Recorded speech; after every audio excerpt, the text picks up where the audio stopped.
سیرت طیبہ پر تسلسل کے ساتھ جاری رہتا ہے، معنی یہ ہے کہ یہ سالوں کے اعتبار سے تو ہم اس وقت چل رہے تھے سن 1 ہجری پر، یعنی آپ صلی اللہ علیہ وسلم سے آپ صلی اللہ علیہ وسلم نے جب مکہ سے مدینہ کی طرف ہجرت کی،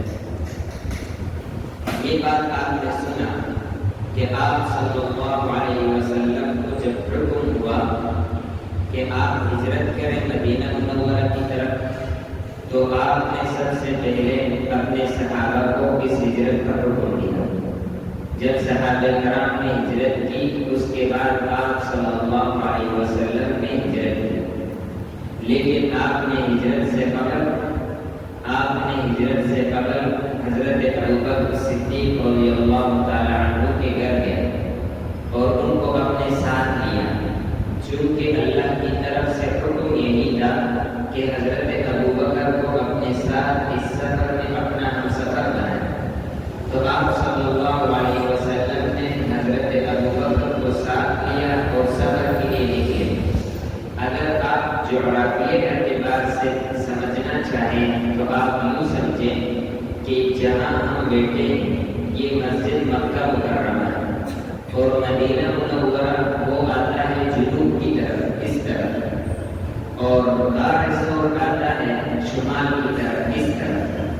اب ہونا تو یہ چاہیے کہ آپ صلی اللہ علیہ وسلم حضرت ابوبکر کو لے کر اس طرف روانہ ہو جائیں، لیکن آپ حضرت ابوبکر کو لے کر شمال کی جانب چلے گئے، اور شمال کی جانب ایک غار تھا جس کو غار ثور کہتے ہیں۔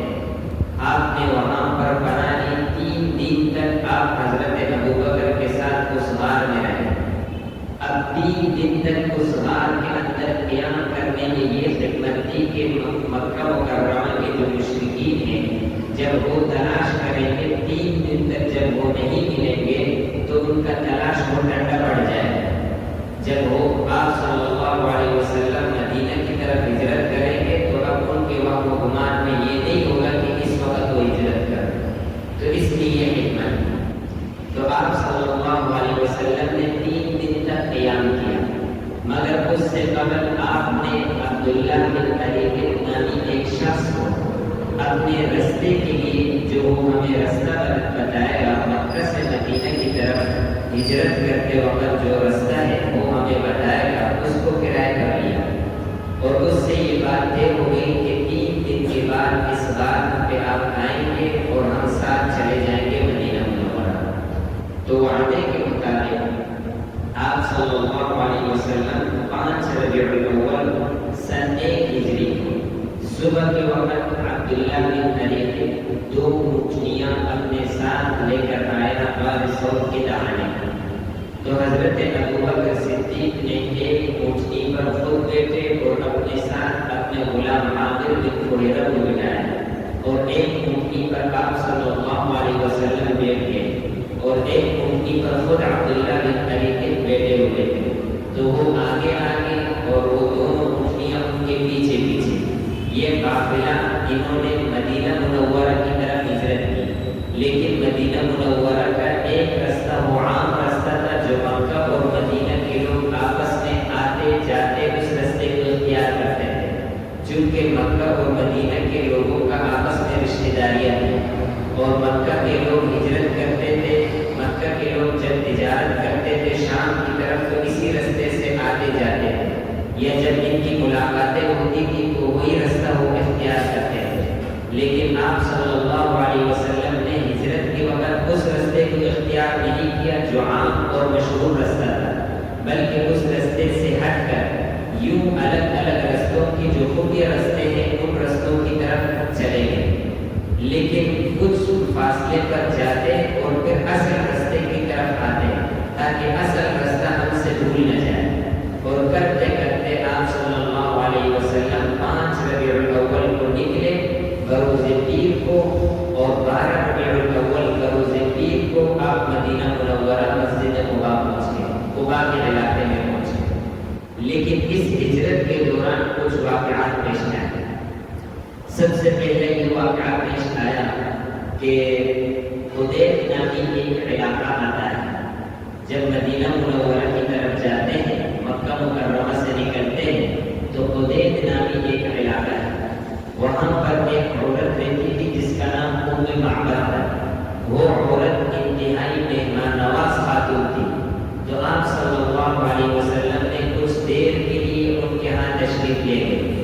تو وہاں جب ان کے خیمے میں چلے گئے تو دیکھا ایک بکری بندھا ہوا ہے جو انتہائی کمزور اور لاغر اور دبلا پتلا ہے۔ تو آپ صلی اللہ علیہ وسلم نے ام معبد سے پوچھا، کہا کہ کیا تم ہمیں اپنے اس بکری کا دودھ نہیں پلائیں گے؟ ان کا شوہر بکریوں کو اپنے ساتھ لے گیا تھا چرانے کے لیے، لیکن یہ بکری چونکہ کمزور تھا اس لیے اسے ساتھ نہیں لے گیا۔ تو ام معبد کہتی ہے کہ آپ نہیں دیکھتے یہ بکری کتنی کمزور ہے، اس میں دودھ کہاں سے آیا؟ تو آپ صلی اللہ علیہ وسلم نے فرمایا کہ اگر آپ کی اجازت ہو میں اس سے دودھ نکالوں؟ تو اس نے کہا کہ بالکل نکال دیں۔ تو آپ صلی اللہ علیہ وسلم نے بسم اللہ پڑھ کر اس کے تنوں پر ہاتھ پھیرا، اللہ کی طرف سے وہ تن بھر گئے دودھ کے ساتھ۔ تو آپ صلی اللہ علیہ وسلم نے دودھ نکالا، 7 سے 8 بندوں نے اس سے پیا، اور پھر آخر میں مزید اس برتن کو بھر کر ام معبد کے حوالے کیا اور وہ وہاں سے چلے گئے۔ رات کو جب ان کا شوہر ابو معبد آیا تو ام معبد نے سارا قصہ ان کو سنایا، اور جب ابو معبد نے دودھ دیکھا پوچھا یہ دودھ کہاں سے؟ تو سارا واقعہ جب سنایا تو وہ کہنے لگا کہ یہ وہی ہے کہ جس کے بارے میں ہم اس سے سنتے تھے مکہ مکرمہ سے، کہ ایک عبداللہ کا بیٹا محمد نامی ایک شخص ہے جو نبوت کا دعویٰ کرتا ہے، اور یہ وہی نبی ہے اور برحق نبی ہے۔ پھر یہ میاں بیوی دونوں چلے گئے آپ صلی اللہ علیہ وسلم کے ہاتھ پر، انہوں نے بیعت کی اور اسلام میں داخل ہوئے۔ اور جب تھوڑے سے آگے چلے گئے تو ایک قبیلہ آتا ہے رابعہ نامی قبیلہ۔ اس قبیلے کا سردار سراقہ بن مالک تھا۔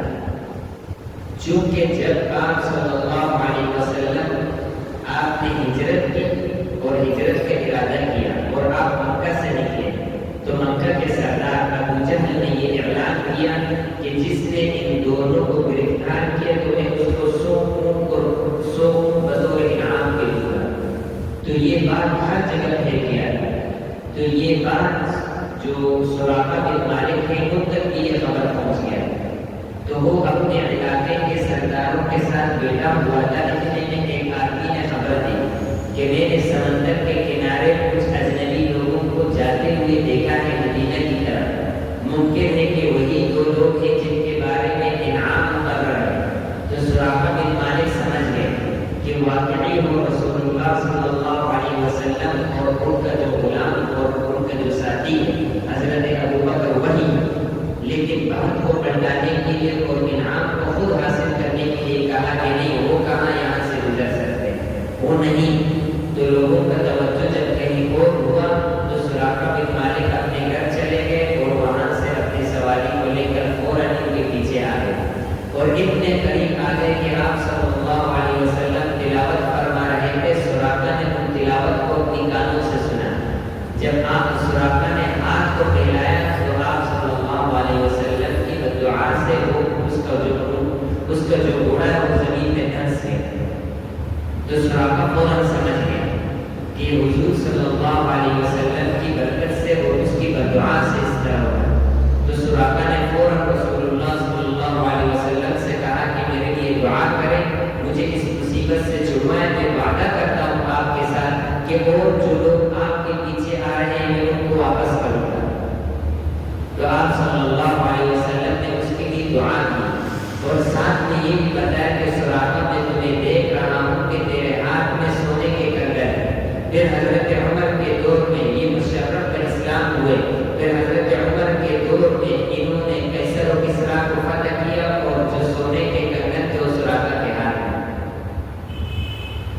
آپ صلی اللہ علیہ وسلم نے ان کے لیے دعا کی اور سراقہ چلے گئے، اور جو کوئی بھی اس رستے سے آتا تو ان کو واپس کرتا، کہا کہ میں اس رستے سے ہو کر آیا ہوں، میں نے ان کو نہیں دیکھا ہے، تو لوگ واپس ہوتے۔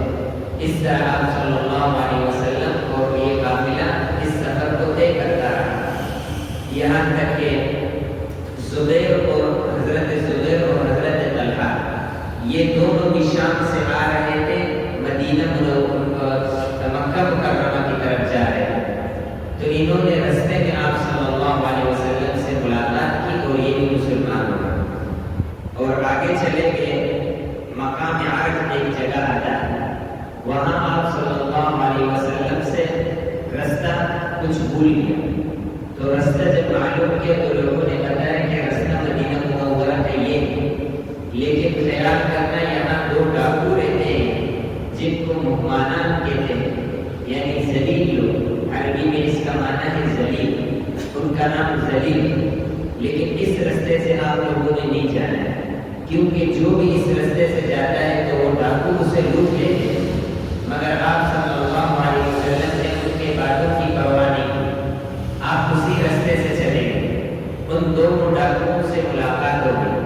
آپ صلی اللہ علیہ وسلم نے ان کے سامنے اسلام پیش کیا تو وہ دونوں مسلمان ہوئے. تو آپ صلی اللہ علیہ وسلم نے ان کا نام مکرمان رکھ دیا، یعنی ذلیل سے باعزت لوگ ان کا نام رکھ دیا.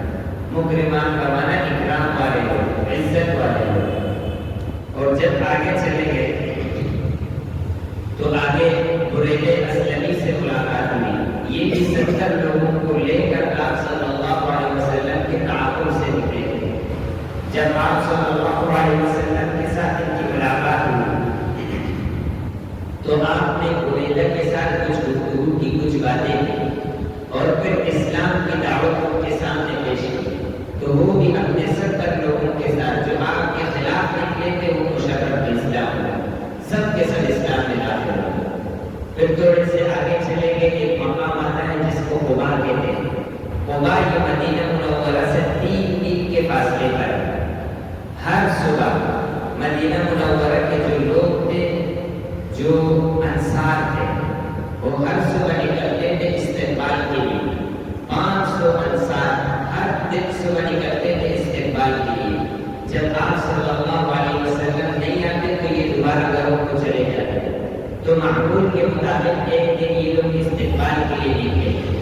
جب واپس جا رہے تھے تو وہ ایک یہودی جو درخت پر چڑھ کر کھجورے کاٹ رہا ہے، اس کی نظر پڑ گئی آپ صلی اللہ علیہ وسلم پر اور حضرت ابوبکر.